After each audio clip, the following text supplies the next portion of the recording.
بسم الله الرحمن الرحيم كما أرسلنا فيكم رسولا منكم يتلو عليكم آياتنا ويزكيكم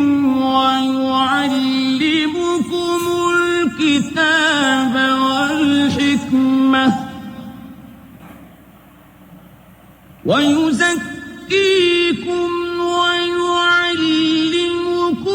الكتاب والحكمة ويعلمكم ما لم تكونوا تعلمون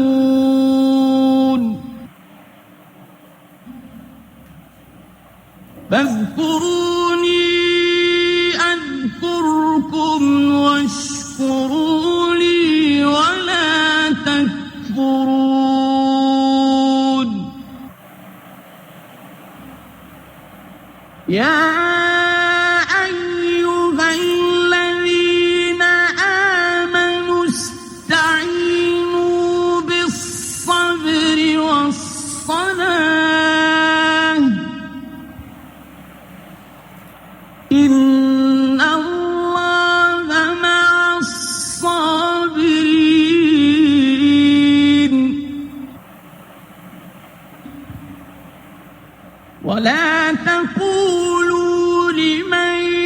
يقتل في سبيل الله أموات بل أحياء ولكن لا تشعرون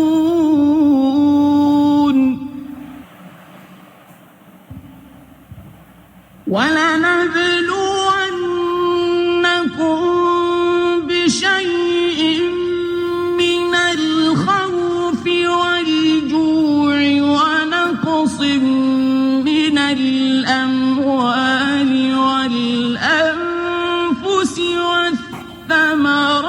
والثمرات وبشر الصابرين.